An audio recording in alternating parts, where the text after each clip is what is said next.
Hello అండి. Welcome to our channel. నేను మీ శ్రీ. ఈరోజు మనం చెప్పుకోబోయే కథ ప్రియసఖి పార్ట్ 256. మరోసారి చెప్పి వెళ్ళిపోయారు.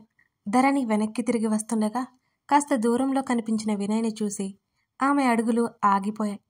అక్కడ ఉన్నది వినయ్. అవునా కాదా అన్నట్టు ఆమె కళ్ళు విప్పార్చుకుని చూసింది. నిజమే, అక్కడ ఉన్నది వినయ్. ఆమె అడుగులు కాసేపు ముందుకు పడలేదు. దూరం నుంచి ఆమెను చూస్తున్నాడు గగన్. ఆమె కంగారు పడలేదు. వినయ్ అటేటో చూస్తున్నాడు. ధరణి ఏమాత్రం కంగారు పడకుండా అతని పక్క నుంచి నడిచింది. గగన్ మహిర్ని ఎత్తుకుని ఆమెకి ఎదురొచ్చాడు. ఏవండి, ఆమె పిలుపుకి ఏంటి అన్నట్టు చూశాడు. అక్కడ వినయ్ ఉన్నాడు, ఆమె చెప్పింది చేతిని వెనక్కి చూపిస్తూ. వాడికి ఏం గుర్తులేదు కదా, వదిలే అన్నాడు గగన్. అదంతా అబద్ధమేమోనండి. ఆమె తన సందేహాన్ని వెళ్ళబుచ్చింది. ప్రస్తుతానికైతే వాడికి ఏం గుర్తులేదు. మనం స్టార్ట్ అవుదామా? అప్పటికే గగన్ భుజం మీద వాలి నిద్రపోతున్న మహిర్ని చూపిస్తూ అన్నాడు. ధరణి సరే అన్నట్టు తలాడించి, నేను వెళ్ళి పిన్నికి చెప్పొస్తాను అని ధరణి రాజేశ్వరి వైపు బయలుదేరింది. దీవెనకు చెప్తే అప్పుడే వెళ్ళడానికి ఒప్పుకోదని దీవెనకి చెప్పకుండానే బయలుదేరారు. చివరికి ఫోటోలు కూడా తీసుకున్న తర్వాత ఫ్యామిలీ మెంబర్స్ తప్ప అందరూ వెళ్ళిపోయారు. అక్కడ వినయ్ని చూసి దీవెన కాస్త కంగారు పడినా తనకు తానే సర్ది చెప్పుకుంది. అతను స్వరూప్కి అన్నయ్య.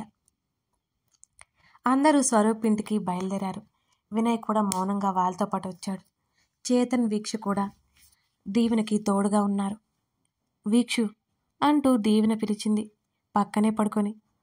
చాలా లేట్ అయింది, పడుకోవే బాబు, రేపు మళ్ళీ పూజ ఉంది, నువ్వు త్వరగా లేవాలి సలహా పడేసింది వీక్ష. అబ్బా పడుకుంటాను లేవే. ఇంతకీ నేను బాగున్నానా చెప్పు, నా గురించి ఏమనుకుంటున్నారు అందరూ ఉత్సాహంగా అడిగింది దీవెన. నువ్వు చాలా అందంగా ఉన్నావని టాక్, ఇక పడుకోవే అప్పటికే అలసిపోయి చెప్పింది వీక్ష. నిజమా? అందరూ అలా అనుకుంటున్నారా? ఉత్సాహంగా అడిగింది దీవెన.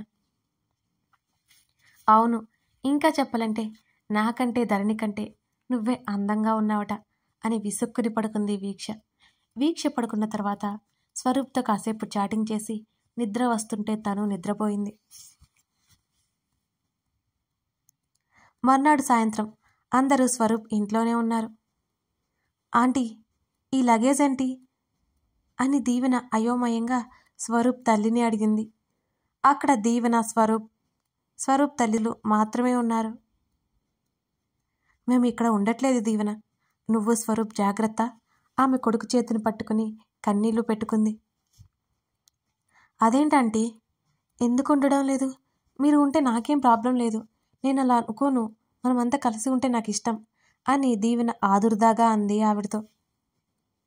అది కాదు దీవెన, వినయ్ గురించి నీకు తెలుసు కదా, ఇక హాస్పిటల్లో ఉంచలేం, ట్రీట్మెంట్ ఇప్పించాలి, ఎప్పుడు ఎలా ఉంటాడో తెలియదు, ఏం చేస్తాడో తెలియదు, అందుకే ఇక్కడి నుంచి దూరంగా తీసుకెళ్ళిపోతాం.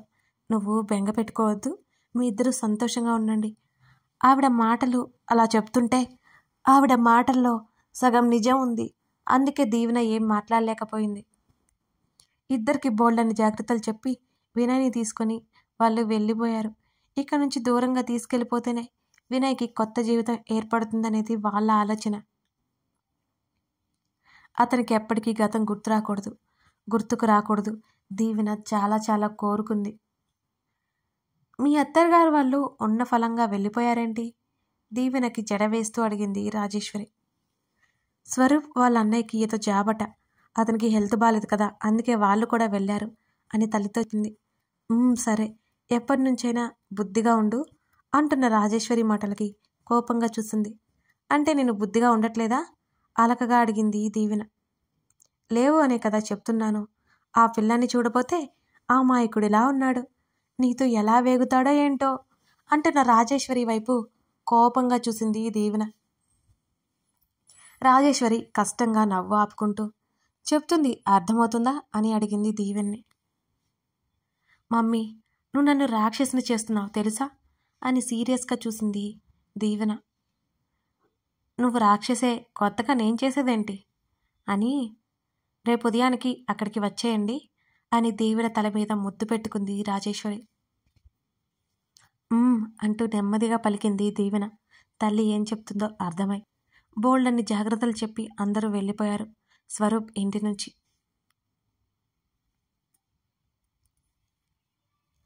అమ్మ అమ్మ అంటూ పాక్కుంటూ ధరణి చీరకొంగ పట్టుకున్నాడు మహిర్. వాణ్ణి ఎత్తుకుని తెగ ముద్దు పెట్టేసుకుంది ధరణి. బెడ్ సర్దుతూ ఆ పని పక్కన పెట్టేస్తూ బుజ్జుగాన్ని తీసుకుని గగన్ కోసం బాల్కనీలోకి వచ్చింది.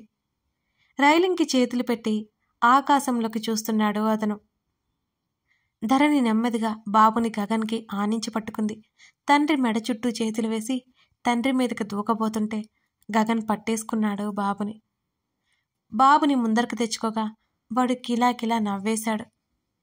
అరే నువ్వా అంటూ గగన్ భయపడినట్టు ఎక్స్ప్రెషన్ ఒకటి ఇచ్చాడు అతను. కళ్ళు పెద్దగా చేసి చూసి ఇంకా భయపెడుతున్నట్టు చూస్తుంటే గగన్ నిజంగానే భయపడిపోతున్నట్టే యాక్ట్ చేశాడు. వాడు తెగ నవ్వేస్తూ గగన్ భుజానికి తల ఆనించి వాళ్ళిద్దరినీ నవ్వుతూ చూస్తోంది ధరణి. కొడుకు బుగ్గ మీద ముద్దు పెట్టుకుని నిద్ర రాలేదా నీకు అని గగన్ అడుగుతుంటే ఏమర్థమైందో మరి తల అటు ఇటు తిప్పుతూ చేతులతో చప్పట్లు కొడుతూ డా డా అంటూ ఏదో చెప్తున్నాడు. వాడు అలా పిలిచినప్పుడల్లా గగన్ మనసు ఏదోలా అయిపోతుంది. అతని హృదయం ఆ పిలుపుకి కరిగిపోతుంది. ఇప్పటికీ అతను నమ్మలేకపోతాడు అతను ఒక బేబీకి ఫాదర్. అప్పటికి కళ్ళు వాలిపోతున్నట్టున్న ధరణిని చూస్తూ వీని నేను చూసుకుంటాను, నువ్వు వెళ్ళి పడుకో అని అతను చెప్పడం ఆలస్యం. అతని చుట్టూ చేతులు బిగించి తన ముఖాన్ని అతని భుజం దగ్గర అటు ఇటు రుద్దేసి వెళ్ళిపోయింది ధరణి. తండ్రి కొడుకులు బాగా ఆడుకొని లోపలికి వెళ్ళేసరికి ధరణి గాఢ నిద్రలో ఉంది. నెమ్మదిగా బాబుని పడుకోబెట్టి ధరణిని హత్తుకుని కళ్ళు మూసుకున్నాడు ప్రశాంతంగా. స్వరూప్ ఇంట్లో తనని తాను అద్దంలో చూసుకుంది దీవెన. తెల్ల చీరలో తనకు తానే కనిపిస్తోంది. బిడియం శరీరాన్ని కప్పి పడేస్తోంది. చెప్పలేనంత కంగారు. అడుగులో అడుగు వేసుకుంటూ స్వరూప్ ఉన్న గదివైపు నడిచింది. నెమ్మదిగా తలుపు తెరిచింది. ఆ గదిలోకి వెళ్ళగానే ఆమె శరీరం అంతా ప్రశాంతంగా మారిపోయింది. అక్కడ పువ్వుల సువాసనలకి. చుట్టూ కళ్ళతోనే నెమ్మదిగా వెతగ్గా స్వరూప్ కనిపించలేదు. ఎక్కడికి వెళ్ళాడితను అనుకుంటూ చుట్టూ గమనించి బాల్కనీలోకి చూసింది.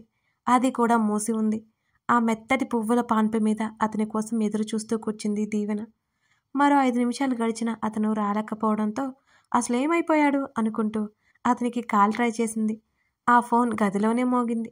ఆమె గబగబా గదిలో నుంచి బయటికి రాబోతుండగా అప్పుడే తలుపు తెరుచుకున్న స్వరూప్ లోపలికొచ్చాడు. తెల్లటి బట్టల్లో ఉన్న అతన్ని చూస్తూ మెస్మరైజ్ అయిపోయిన సరే అంతలోనే చప్పున కోపం పొంగింది దీవెనకి. అతను మరి కాస్త లోపలికి రావడంతో అప్రయత్నంగా అడుగులు వెనక్కి వేసింది. ఎక్కడికి వెళ్ళిపోయావు? ఆమె పడ్డ కంగారు తాలూకా ఆమె గట్టిగా అడిగింది. డోర్ లాక్ చేసి ఆమె వైపు నడుస్తుంటే తెలియకుండానే వెనక్కి అడుగులు వేసింది దీవెన. స్వరూప్ సూటిగా చూస్తుంటే ఆమె శరీరం కాస్త వణికింది. అప్పుడు వాస్తవంలోకి వచ్చి గిర్రున వెనక్కి తిరిగింది. పెరిగిపోతున్న గుండె వేగాన్ని అదుపు చేసుకుంటూ కళ్ళు మూసుకుంది. వెనక నుంచి హత్తుకున్నాడు స్వరూప్. నేను కింద నీకోసం వెతుకుతున్నా అంటున్న అతని మాటలకు ఓరగా తల తిప్పి చూసింది. నవ్వొచ్చింది కానీ నవ్వలేదు ఆమె. తనేమో అతని కోసం వెతుకుతుంటే అతనేమో తన కోసం వెతుకుతున్నాడు. చాలా బాగున్నావు అని చెప్తూ ఆమె జడలో పువ్వుల సువాసనలు పీల్చుతూ చెప్పాడు. నువ్వు కూడా అంటూ అతని చేతులను గట్టిగా పట్టుకుని చెప్పింది. ఆమె మెడవంపులో అతను ముద్దు పెట్టుకోగానే స్వరూప్ అంటూ నెమ్మదిగా పిలిచింది. అంటూ ఆమె దేహపు మత్తులో మరేది తెలియట్లేదు అతనికి. స్వరూప్ అంటూ మరోసారి పిలిచి దూరం జరిగింది. ఏంటి అన్నట్టు చూశాడు ఆమె వైపు. ఏంటి అంత తొందర అని ఆమె చిరుకోపంగా చెప్తుంటే ఆమె చేతిని పట్టుకుని దగ్గరికి లాక్కున్నాడు. ఫస్ట్ టైం కదా అంటున్న అతని మాటలకి అతని చెంప మీద చిన్నగా తట్టి ఈడియట్ అంది దీవెన. నవ్వుకుంటూ ఆమె చేతిని ముద్దు పెట్టుకున్నాడు. నాకు కాస్త టెన్షన్గా ఉంది అంటూ దూరం జరుగుతూ వెనక్కి వెళ్తున్న ఆమె అలా తొయ్యగానే వెళ్ళి బెడ్ మీద చతికిలపడింది. చిన్నగా అరుస్తూ అతని వైపు చిరుకోపంగా చూసింది. ఆమె పక్కనే కూర్చొని ఆమె చేతిని తన చేతిలోకి తీసుకున్నాడు స్వరూప్. ఎందుకు కంగారు అని అడుగుతూనే ఆమె చేతిని ముద్దు పెట్టుకున్నాడు అతను. ఏమో అని ఆమె అంటుంటే నేను పోగొడతా, డోంట్ వర్రీ అన్నాడు. అది తర్వాత కానీ నీతో కొన్ని విషయాలు చెప్పాలి అన్నది దీవెన. ఏంటవి అంటూ మెల్లిగా ఆమె చెంప మీద ముద్దు ఇస్తూ అడిగాడు. అతని మూతికి చెయ్యడ్డు పెట్టి మాట్లాడుతున్నాను కదా ఆగు అన్నది చిరుసిగ్గుతో. నీ పని నువ్వు చేసుకో, నా పని నేను చేసుకుంటా అంటూ ఆమె చేతిని తప్పించి ఆమె మెడ వంపులో ముద్దు పెట్టుకున్నాడు. ఆమె కనులు మరింత మత్తుగా మూసుకుపోయాయి. ఆమె ముఖంలో భావాలు గమనిస్తూ ఆమె ముఖాన్ని తన వైపుకు తిప్పుకున్నాడు అతను. నెమ్మదిగా కళ్ళు ఎత్తి చూసింది అతని వంక. ఆమె పెదవుల మీద శృతిమెత్తగా ముద్దు పెట్టుకున్నాడు. అతని మెడ చుట్టూ చేతులల్లేసి అతని ముద్దుకు సహకరిస్తూ నెమ్మదిగా విడివడి, మాట్లాడాలి స్వరూప్ నీతో అంది లోగొంతుతో. ఏం మాట్లాడాలి? గొంతు తగ్గించి అడిగాడు. నా గురించి ఇంకా నీకు తెలియనివి ఉంటాయి కదా, అవన్నీ చెప్పాలి అని ఆమె కూడా మెల్లిగా చెప్పింది. నీ గురించి నాకు అన్నీ తెలుసు అంటూ మరోసారి గాఢంగా ముద్దు పెట్టుకున్నాడు. స్వరూప్ పరిచయం తర్వాతే తను యవనంలోకి అడుగుపెట్టింది అనే విషయం తెలిసింది దీవెనకి. అప్పటి వరకు అల్లరిగా చిన్నపిల్లలాగే ఉండేది. అతని చేతులు చేస్తున్న మాయకి ఆమె శరీరం ముడుచుకుపోయింది. తొలి ప్రణయం మొదలైంది. ఇరువురి దేహాలు మరింత దగ్గరయ్యాయి. ఆమెలో కంగారు మెల్లిగా పోగొట్టే ప్రయత్నంలో ఉన్నాడతను. ప్రణయం జరిగిపోయింది. సమయం ముందుకెళ్ళిపోయింది. అతని భారీ బాహువుల్లో మరింత ముద్దుగా ముడుచుకుపోయింది దీవెన. మరింత ఎర్రగా కందిపోయిన ఆమె ముఖాన్ని చూస్తూ థ్యాంక్స్ ఫర్ ఎవ్రీథింగ్ అన్నాడు స్వరూప్. అతని వైపు ఉక్రోషంగా చూసింది దీవెన. హత్తుకొని కౌగిలించుకుని తల మీద ముద్దు పెట్టుకున్నాడు. ఐ హేట్ యు ఆమె కోపంగా అతనిని హత్తుకుని చెప్తుంటే అతను నవ్వాడు. ఐ లవ్ యు నవ్వుతూ చెప్తున్న అతని మాటలకి మూతి తిప్పింది. దీవెన అల్లరితో, అలకలతో, స్వరూప్ బుజ్జగింపులతో ఆ రాత్రి గడిచిపోయింది. ఉదయం చాలా ఆలస్యమైంది. అప్పటికే వీక్ష ఫోన్ కాల్ చేస్తుంటే లిఫ్ట్ చేసింది దీవెన. హలో అని మత్తుగా అన్నది. లేచారా అని వీక్ష అంటుంటే అంటూ నిద్ర వస్తుంటే మత్తుగా అన్నది. టైం 12 అయింది, ఇక లేచి తినండి, అమ్మ క్యారియర్ పంపిస్తుంది అని చెప్పి కట్ చేసింది. దీవెన కాఫీ అన్నాడు స్వరూప్ నిద్రమత్తులోనే. నాకు కూడా కాఫీ కావాలి అంటూ అదే మత్తులో చెప్పింది. స్వరూప్ లేచి ఒళ్ళు విరుచుకుంటూ చూశాడు ఆమె వైపు. దీవెన లే అంటూ ఆమె వైపు చూశాడు. దుప్పటి మెడ వరకు కప్పుకొని అన్నది. ముద్దుగా ఉన్న ఆమె బుగ్గ మీద ముద్దిచ్చి ఇక లేవవా అని నవ్వుతూ అడిగాడు. కాఫీ ఇవ్వు అన్నది. నేనా? నువ్వే. నాకు రాదు అతడు అదే ఆశ్చర్యంతో చెప్పాడు. నాకు కూడా రాదు అంటూ అటు తిరిగి పడుకుంది దీవెన. ఏంటి, కాఫీ పెట్టడం కూడా రాదా నీకు? అతను అత్యంత ఆశ్చర్యంగా అడుగుతుంటే రాదు అని పల్లికు లేచి కూర్చుంది దీవెన. కథ కొనసాగుతోంది. ఈ కథ నచ్చితే తప్పకుండా లైక్ చేయండి. అలాగే మీ అమూల్యమైన అభిప్రాయాలు తెలపండి. నేను మళ్ళీ కథ రాసుకొని మీకు అప్డేట్ చేస్తానండి. అందుకే కాస్త ఆలస్యం అవుతుంది. అర్థం చేసుకుంటారని ఆశిస్తున్నాను. కొత్తగా మన ఛానల్ని చూసినట్లయితే తప్పకుండా సబ్స్క్రైబ్ చేసుకోండి. అంతేకాదు కథలు ఎలా రాయాలి అనే అప్డేట్ ఒకటి ఇచ్చాను, అది కూడా చెక్ చేయండి. Thank you.